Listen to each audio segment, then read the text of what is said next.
আসসালামু আলাইকুম এভরিওয়ান। পিছুটান গল্পের 11 নম্বর পার্ট। তো চলো বেশি কথা না কইয়া গল্প শুরু করা যাক। রাধিকা আর মিষ্টি আসার পর আমরা নাস্তা করে গাড়ি নিয়ে বের হলাম। কিছুটা সামনে যেতেই দেখি আমাদের অফিসের স্টাফদের গাড়ি, ওরাও হয়তো ঘুরতে বের হয়েছে। ওদের গাড়ির কাছাকাছি আমাদের গাড়ি যেতেই আমি বললাম, জানিস রাধিকা, অনেকেই আছে সাহস নিয়ে সুন্দরবন জঙ্গলের ভিতরে ঢুকে পড়ে, পরে বিপদ আসলে কান্না করে বলে আমাকে বাঁচাও প্লিজ, আমি বাঁচতে চাই। আমার তো হাসি পাই রে। আবার অনেকেই মনে করে বেস্ট ফ্রেন্ডের থেকে গার্লফ্রেন্ডের সম্পর্ক অনেক জটিল। আরে বেটা, তুই তো প্রেম করিস 2 দিন হলো, আর আমাদের বেস্ট ফ্রেন্ডের সম্পর্ক কয় দিনের এর কোনো হিসাব আছে? আবার খুব বড় গলায় বলে, তুই তো রাস্তার ছেলে। রাধিকা আমার মুখে হাত দিয়ে বলল, চুপ করতো। আর ইদানিং দেখছি তুই বেশি বেশি কথা বলিস, কেন এমন করিস বল? আমি রাধিকাকে ইশারা করে বললাম, মুখ থেকে হাতটা সরা, নইলে কিন্তু চুম্মা দিয়ে দিব বলে দিলাম। রাধিকা হাত ছড়িয়ে বলল, কুত্তা তুই আর মানুষ হবি না। আমি রাধিকার হাত ধরে বললাম, জানু তুমি আমাকে মানুষ করে দাও না, চলো আমরা মঙ্গল গ্রহে চলে যাই। রাধিকা গালে আস্তে করে একটা চড় দিয়ে বলল, তুই বসে বসে স্বপ্ন দেখ। আমাদের কাহিনী দেখে মিষ্টি খিলখিল করে হাসছে, ওর হাসি দেখে আমরা হাসছি। মিষ্টি বলছে, আচ্ছা আমরা কি এভাবে হাসছি কেন? মনে হচ্ছে আমরা সবাই পাগল হয়ে গেছি। আমাদের হাসি দেখে সামনে থাকা অফিসের স্টাফরা রাগে ফুটছে। যাক, ওদের সাথে এত মজা করা যাবে না, আমাদের মতো আমরা ঘুরতে থাকি। 2-3টা ঘন্টা আমরা ঘোরার পর বাসায় চলে গেলাম। বাসায় গিয়ে খেয়ে রুমে বসে আছি, তখন মিষ্টি আমাকে ডেকে বলল, রিফাত সামনে গিয়ে দেখ, বড় একটা হল রুম আছে, ওখানে যা রাধিকাকে নিয়ে। আমি বললাম, এখন আবার ওখানে কেন? রাধিকা বলল, আরে তোরে বলছি তুই যা। এই কথা বলে মিষ্টি চলে গেল। আমি রুম থেকে বের হতেই দেখি রাধিকা মন খারাপ করে দাঁড়িয়ে আছে। রাধিকাকে দেখে বললাম, কি ম্যাডাম এভাবে মন খারাপ করে দাঁড়িয়ে আছেন কেন? রাধিকা আমার কথা শুনে বলল, আজকে কেন জানো ভালো লাগছে না। আমি বললাম, তা কি নিয়ে মন খারাপ, আমি কি শুনতে পারি? রাধিকা বলল, শুনে কি করবি? আমি বললাম, কি আর করব, ভালো লাগলে তোরে জড়িয়ে ধরবো, আর খারাপ লাগলে তোরে চুম্মা দিব। রাধিকা বলল, তুই সবসময় এমন করিস কেন, একটু কি মন খারাপ করেও থাকতে দিবি না? আমি বললাম, তুই আমার বেস্ট ফ্রেন্ড, তুই মন খারাপ করবি কেন? দরকার পড়লে তোর জন্য 5টা জামাই নিয়ে আসবো, তাও মন খারাপ করতে পারবি না। রাধিকা বলল, রিফাত এখন কিন্তু মার খাবি। আমি বললাম, দেখি তোর কেমন সাহস, আমাকে মারবি, মেরে দেখা তো। রাধিকা বলল, যা, তোর সাথে আমি আর কথাই বলবো না। এবার সিরিয়াস হয়ে আমি রাধিকার পাশে দাঁড়িয়ে বললাম, আবিরের জন্য মন খারাপ? রাধিকা বলল, আরে না, আবিরের জন্য না, এতদিন ধরে বাবা মাকে দেখতে পারছি না। আমি বললাম, তুই তো এতদিন কথা বলিস নাই, আমি তো এখানে আসছি থেকেই বাবা মায়ের সাথে কথা বলতে পারি নাই। রাধিকা বলল, এখান থেকে গিয়ে তোদের গ্রামে বেড়াতে যাব, যাবি না আমাকে নিয়ে? আমি বললাম, তার আগে একটা মিশন কমপ্লিট করতে হবে, পরে নিয়ে যাব। আজকে আমি তোমাদের এমন একটি বুকমেকার অ্যাপ সম্পর্কে বলতে চাই, যেটি পিএসজি এবং সিরিয়ার অফিসিয়াল পার্টনার। এই অ্যাপে আপনি cricket, football, tennis live match দেখতে এবং তাদের ভবিষ্যৎবাণী করে সহজেই অর্থ উপার্জন করতে পারবেন। সেই সাথে বিএমডব্লিউ, আইফোন, ল্যাপটপ এবং আরো অনেক নগদ পুরস্কার জেতারও সুযোগ রয়েছে। এই অ্যাপটিতে আপনি crush crystal, under and over 21 ইত্যাদি গেম খেলে সহজেই আয় করতে পারবেন। সাইন আপ করার সময় আমার প্রোমো কোড ভোডো7 ব্যবহার করে আপনার প্রথম জমায়েতে 24,000 টাকা পর্যন্ত পান। আপনি বিকাশ, নগদ, ব্যাংক, ক্রিপ্টো, পেপাল এবং অন্যান্য সহজ পদ্ধতির মাধ্যমে সহজেই আপনার জেতা টাকা তুলতে পারবেন। এখানে আপনি 24 ঘন্টা 7 দিন গ্রাহক সহায়তা পাবেন। তাহলে আর দেরি কিসের? রেজিস্ট্রেশনের জন্য আমার পিন কমেন্টে থাকা নির্দেশগুলো ফলো করুন, আর অবশ্যই আমার প্রোমো কোড ভোডো7 ব্যবহার করে প্রথম ডিপোজিটে 24,000 টাকা পর্যন্ত পান। রাধিকা বলল, তুই কি করতে চাস আমাকে পর্যন্ত বলিস নাই, আবার মিশন কি, কিছুই তো বুঝতে পারছি না। আমি বললাম, সময় হলে বুঝতে পারবি, এখন না। রাধিকা বলল, তবে আজাই করিস ভাই, ঝগড়া করিস না, সাবধান, ঠিক আছে?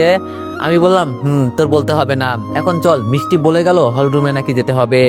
আমি বললাম, তাই তো বললো, অফিসের সবাইকে ওখানে ডেকেছে, কিন্তু কি জন্য ডেকেছে কে জানে। আমি বললাম, চল তো আগে গিয়ে দেখি।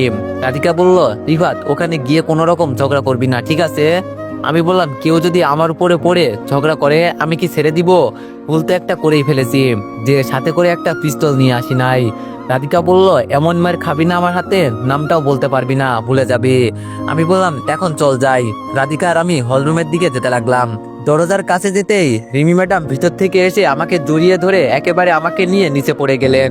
আমি নিচে পড়ে আছি আর উনি আমার উপরে।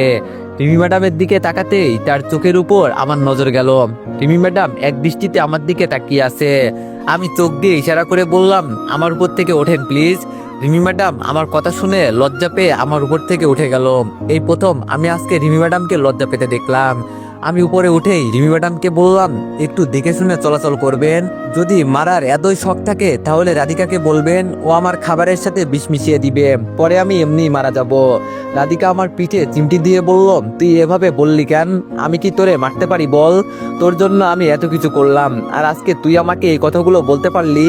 আমি রাধিকার গাল টেনে বললাম, সরি বেবি, আমার ভুল হয়ে গেছে, আমাকে মাফ করে দেন।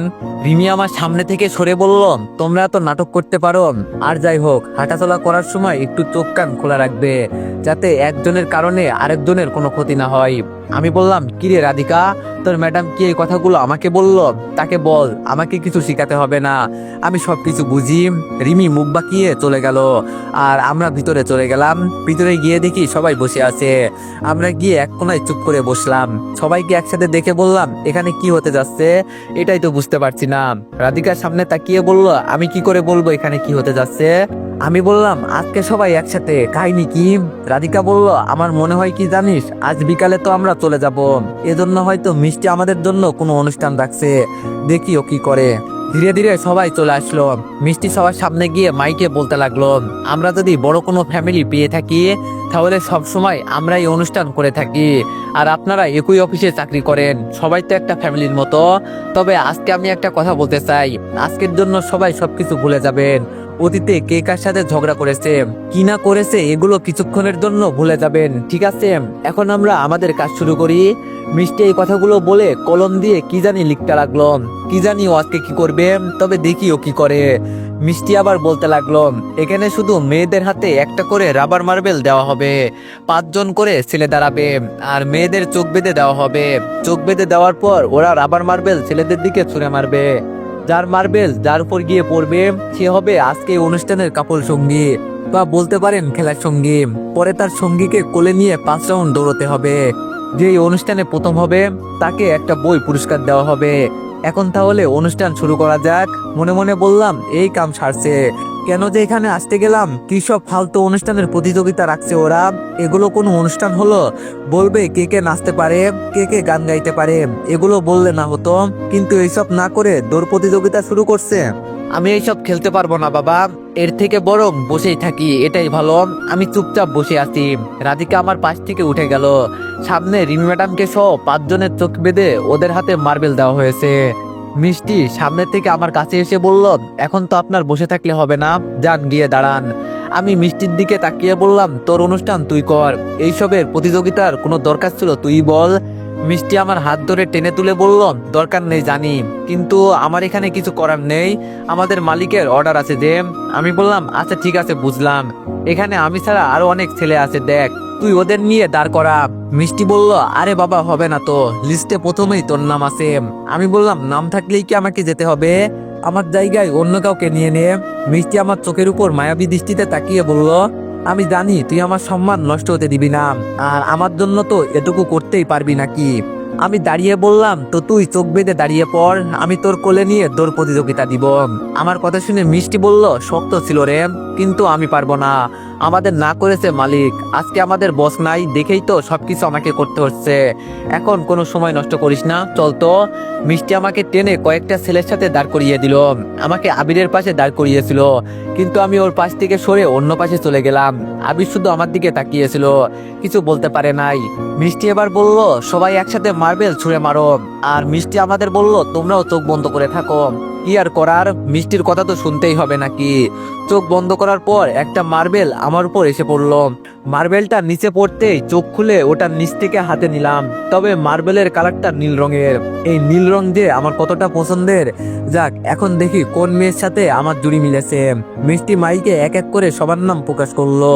শেষে আমার নামের সাথে রিমির নাম প্রকাশ করলো, আর বলল, যাদের নাম প্রকাশ করা হয়েছে তারা যেন এসে তাদের পাশে দাঁড়ায়।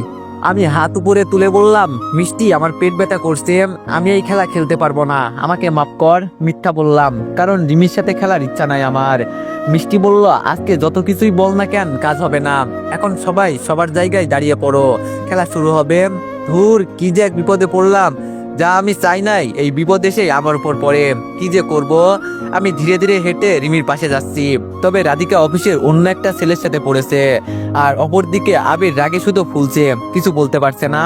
আমি রিমির পাশে দাঁড়াতেই রিমি বলল, তোর কি আমার সাথেই পড়তে হলো, অন্য কারোর সাথে পড়তে পারিস নাই? আমি বললাম, আমিও তো এটাই চাইছিলাম, যে অহংকারী কোনো মেয়ের সাথে যেন আমি না পড়ি। তাহলে আমি এক কাজ করি, মিষ্টিকে বলি আমি যে আমাকে অন্য কারোর সাথে দিতে, কেমন? তবে অবাক করার বিষয় হলো, রিমি আমার কথা শুনে আমার হাত ধরে ফেলল আর বলল দরকার নেই। মিষ্টি আবার আমাদের উদ্দেশ্য করে বলল, যে যার সাথে পড়েছে তারা যেন তাদের কোলে নিয়ে রেডি থাকে। এইদিকে আমি মিষ্টির কথা শুনে দাঁড়িয়ে আছি, আমার তো আর খেয়ে দেয়ে কাজ নেই, এই বিপদ কোলে নিয়ে দৌড় প্রতিযোগিতা দিব। রিমিও চুপ করে দাঁড়িয়ে আছে, কে যে কি করব এটাই বুঝতে পারছি না। এবার মিষ্টি আমার দিকে এগিয়ে এসে বলল, দেখ রিফাত, সময় নষ্ট করবি না, ঝগড়া আছে তোদের মাঝে মানলাম, কিন্তু আজকের জন্য কোনো ঝামেলা চাই না আমি। আর আমাদের মালিক তিনি ভিডিও কলে কিন্তু সবকিছু দেখছেন। রিমিকে শুনিয়ে আমি মিষ্টিকে বললাম, মিষ্টি, রিমির জায়গায় তুই চলে আয় না, তোরে আমি কোলে নিতে পারবো। মিষ্টি বলল, রিফাত এখন কিন্তু মার খাবি বলে দিলাম, সবাই কিন্তু দাঁড়িয়ে আছে। আমি আমার গাল এগিয়ে দিয়ে বললাম, তুই বুঝি আমাকে মারতে পারবি মিষ্টি, মেরে দেখা আমাকে। মিষ্টি আমার চুল ধরে বলল, জানি না তোর দিকে তাকালেই কেন মায়া লাগে, আজকে যদি এই মেয়ের জায়গায় আমি থাকতাম তাহলে নিজেকে কতটা ভাগ্যবান মনে করতাম জানিস। মাঝে মাঝে বলতে ইচ্ছে করে যে। রিমি মিষ্টিকে থামিয়ে দিয়ে বলল, ও ম্যাডাম, আপনার কাজ গিয়ে আপনি করেন, এখানে এসে লাইন মারার দরকার নেই, এখান থেকে যান, আমরা আমাদের বিষয়টা দেখছি। রিমির কথা শুনে মিষ্টি মন খারাপ করে চলে গেল। মিষ্টি যেতেই রিমি আমাকে বলল, আমাকে কোলে নেন। আমি বললাম, আমি পারবো না, আমি অপরিচিত কাউকে কোলে নিই না। রিমি বলল, দেখ রিফাত, এখানে সবাই দাঁড়িয়ে আছে আমাদের জন্য, আমাদের মাঝে ঝগড়া আছে সেটা শুধু আমাদের মাঝেই, আমাদের জন্য কি ওরা এভাবে দাঁড়িয়ে থাকবে? বিপদে পড়েছি যেহেতু, বিপদ থেকে তো উদ্ধার হতেই হবে নাকি? উপায় না পেয়ে আমি রিমিকে কোলে নিয়ে নিলাম। আজকে আমি আমার শত্রুকে কোলে নিচ্ছি, না জানি কখন যে পিছন থেকে ছুরি ঢুকিয়ে দেয়। যে লম্বা মাঠ তৈরি করেছে মিষ্টি, আমার মনে হয় না কেউ এটা 5 রাউন্ড দৌড়াতে পারবে, তার আগেই পড়ে যাবে সবাই। আচ্ছা ঠিক আছে, দেখা যাক।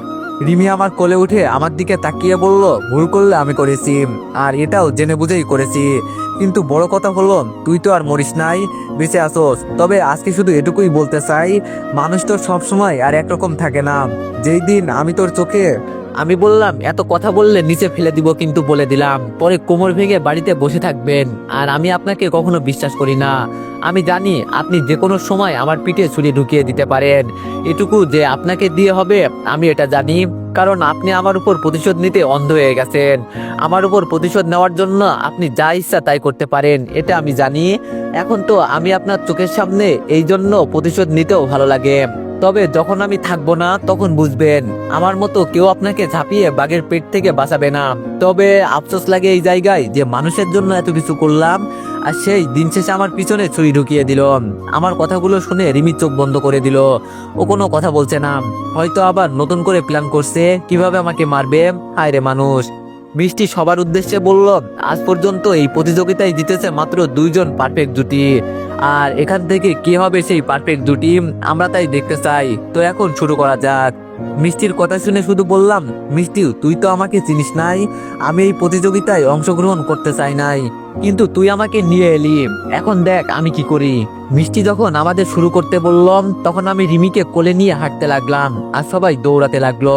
রিমি আমার চোখের দিকে তাকিয়ে বলল, আমি কারো কাছে কোনোদিন কিছু চাই নাই, আমার টাকা পয়সা আছে, আমি যা ইচ্ছা তাই করছি। আজকে মিষ্টি এই বইটা পুরস্কার দিবে, বইটা কোনো এক রোমান্টিক ভালোবাসা নিয়ে লেখা হয়েছে, আর এই বইটা আমার খুব খুব পছন্দ হয়েছে। তুই কি আজকে আমাকে এই বইটা নিয়ে দিবি? এটাই চাওয়া তোর কাছে আমার। রিমির কথা শুনে একটা হাসি দিয়ে বললাম, কত মানুষের কত উপকার করলাম, আজকে এটা পারবো না কেন?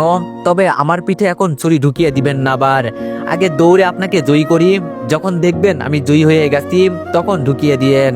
আমি জানি আপনি সাথে করে ছুরি নিয়ে আসছেন। এই কথা বলে রিমিকে নিয়ে দৌড়াতে শুরু করলাম। আজকে যে করে হলেই হোক আমার এই অনুষ্ঠানে প্রথম হতে হবে। হয়তো রিমি আমার উপর প্রতিশোধ নিবে, কিন্তু ও একটা বই চেয়েছে আমার কাছে, আমি কি এটা ওকে এনে দিতে পারবো না? আমাদের আবার মন ভালো ভাই, কেউ যদি মন খুলে আমার কাছে কিছু চাই আর সেটা যদি আমি দিতে পারি তাহলে সেই জিনিসটার জন্য নিজের জীবন পর্যন্ত দিয়ে দিব। দেখতে দেখতে 5 জনের ভিতরে 3 জন পড়ে গেল। এখন আবির আর শুধু আমি আছি। আবির আমার থেকে একটু আগিয়ে আছে, তবে আমি যে দৌড়াচ্ছি আমার শরীর থেকে ঘামের ফোঁটা রিমির গায়ের উপর পড়ছে। কিন্তু আজকে উনি কিছু বলছেন না। সেই দিন তো ওনার পাশে বসার জন্য আমাকে কত কথা শুনিয়ে দিলেন, আর আজকে উনি শুধু আমার দিকে অবাক হয়ে তাকিয়ে আছে। বুঝলাম না আজকে ওনার কি হয়েছে। শেষ রাউন্ডে আবির আমার থেকে এগিয়ে আছে। রিমি ম্যাডাম এবার বলতে লাগলো, রিফাত আমি জানি তুমি পারবে, আর মানুষ এমন কোনো কাজ নেই যে তার বউ যদি তার পাশে থাকে তাহলে সেটা সে কখনো করতে পারবে না।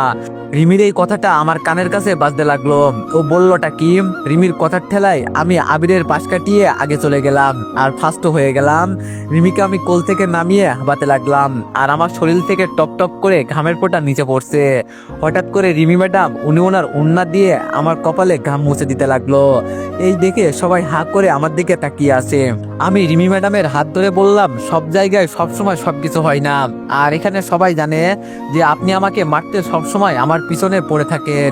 আজকে এইসব করার জন্য সবাই মনে করবে আপনি আবার আমার সাথে ভালো ব্যবহার করতে শুরু করবেন।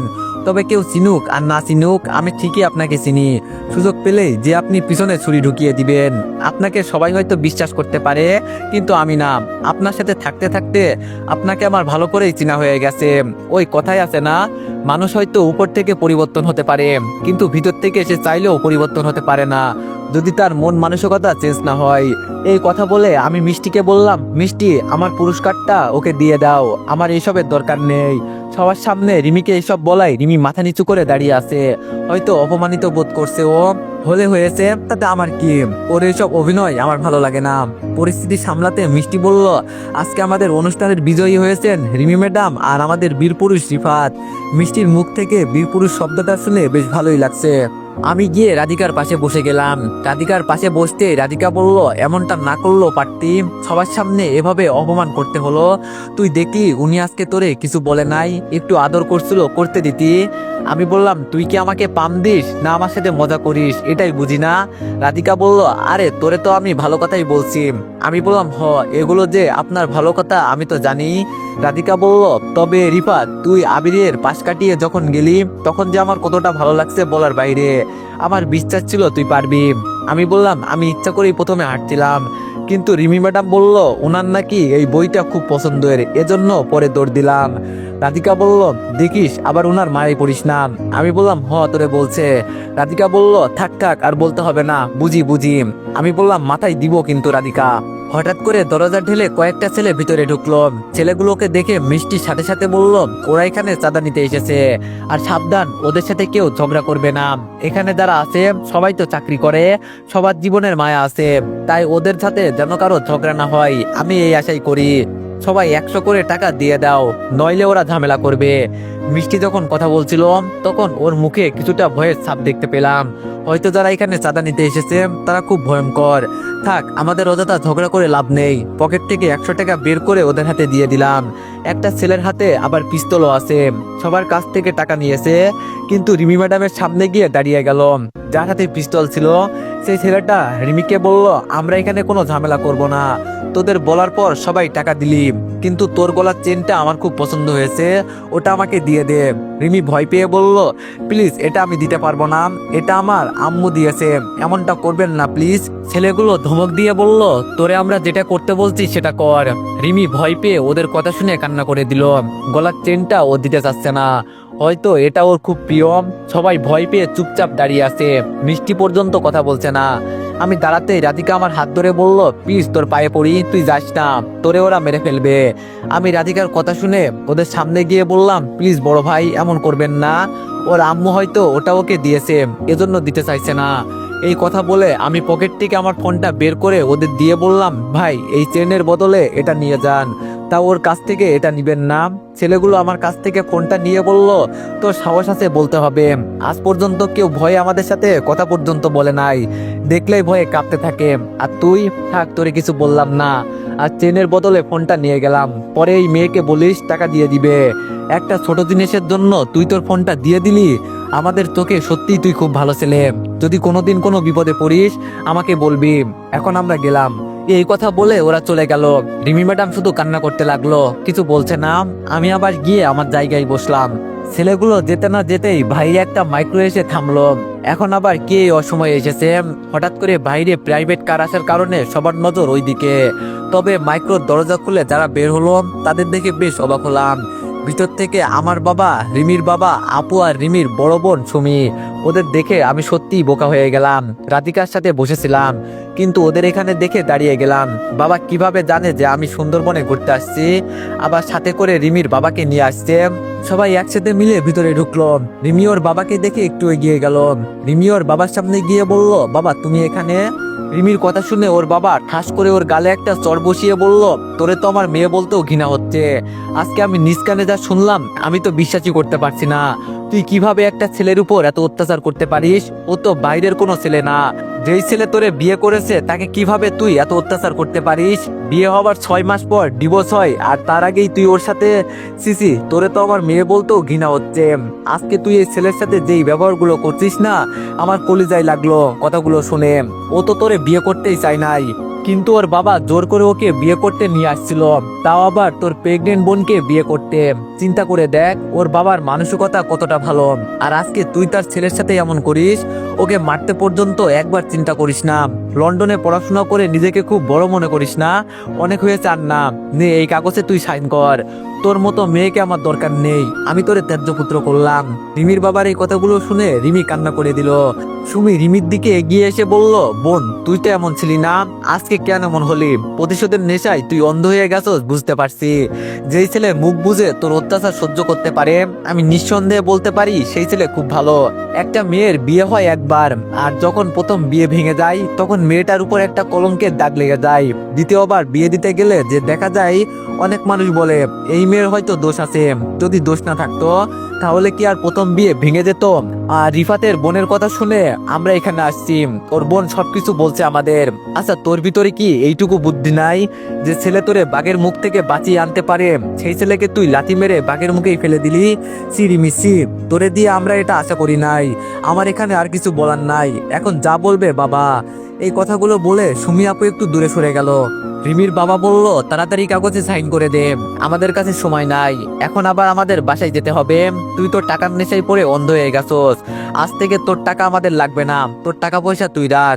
রিমি ওর বাবার পায়ে পড়ে কান্না করতে করতে বলল, বাবা আমার সাথে এমনটা করবেন না, প্লিজ আমার ভুল হয়ে গেছে। রিমির বাবা দূরে গিয়ে বলল, তুই আমার পাশ হয়েও দেখতে পারবি না, আর তোর কাগজে সাইন করার দরকার নাই। যদি কোনোদিন আমার বাড়িতে যাস তো আমার মরা মুখ দেখবি। আর যদি বলিস না আমার বাবা মা আছে, আমাকে আমার বাবা মায়ের কাছে যেতেই হবে। তাহলে আমাদের মন মতো জামাই নিয়ে বাসায় যাবি, এর আগে না। এই কথা বলে উনি হেঁটে হেঁটে গাড়ির কাছে চলে গেলেন। আপু এতক্ষণ দাঁড়িয়ে রিমিকে দেখছিল। রিমির বাবা যেতেই আপু আমার কাছে এসে আমাকে জড়িয়ে ধরে বলল, তোরে চাকরি করতে কে বলছে?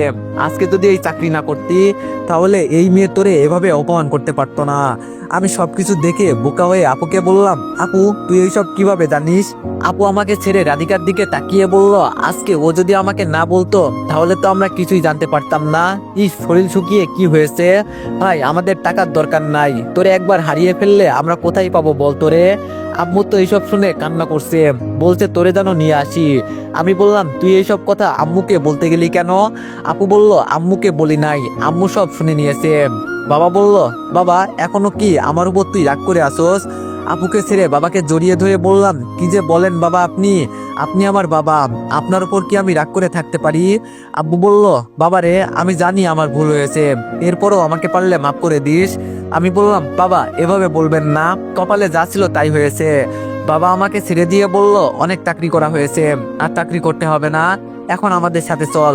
আমি মাথা নিচু করে বললাম, বাবা চাকরি ছেড়ে যাওয়া যাবে না। আপু রেগে আমার দিকে তাকিয়ে বলল, কোনটাকে তুই চাকরি বলিস রে? যে চাকরির জন্য তুই সবসময় অপমানিত হোস, এটা কি চাকরি হলো? এমন চাকরির দরকার নাই, তুই বসে থাকিস। আমি তোরে চাকরি অনুযায়ী যত টাকা পাস আমি দিব, তাও তোরে আমি চাকরি করতে দিব না। আমি বললাম, আমার লক্ষ্মী বোন এভাবে বলতে নেই, এতদিন যেহেতু সহ্য করেছি এখন পারবো না কেন বল? দেখ সামনে তোর বিয়ে, এজন্য আমি চাই আমার টাকা দিয়ে তোরে কিছু গিফট কিনে দিতে। আপু বলল, ভাই এমন গিফটের দরকার নাই আমার।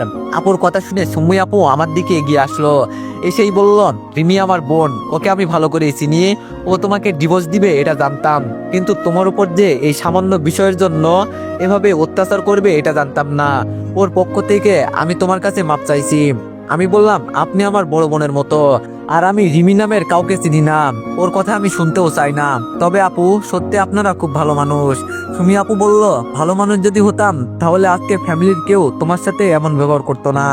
আমি বললাম, বাদ দেন না আপু, আমি কিছু মনে করি নাই, হয়তো আমার কাজে ভুল হয় এই জন্য এমন করে।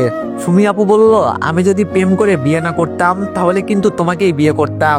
আমি বললাম, তাই নাকি আপু, কিন্তু আপনার বেবি কোথায়? সুমি আপু বলল, আরে ওরে তোমার ভাইয়ের কাছে রেখে আসছি। তোমার বোন যখন আমাকে তোমার বিষয়ে বলছে তখন আর বসে থাকতে পারি নাই। তবে আজ থেকে আমার আর কোনো ছোট বোন নাই, ওর সাথে সব সম্পর্ক এখানেই শেষ করে দিলাম, ওর জন্য এখানে আসা। আচ্ছা ঠিক আছে, ভালো থাকো, আর এখানে চাকরি করার দরকার নেই, বাড়িতে চলে যাও, দেশে কি চাকরির অভাব আছে? হ্যাঁ। আমি বললাম, ধন্যবাদ আপু বলার জন্য।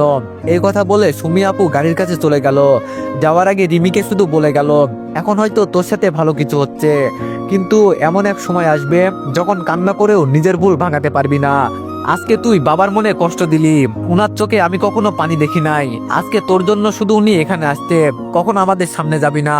আর যদি যেতেই হয় বাবা যা বললো তাই করবি, কিভাবে কি করবি সেটা জানি না, তবে বাবার কথা রাখিস। এই পর্যন্ত বলে সুমি আপু গাড়ির ভিতরে ঢুকে গেল।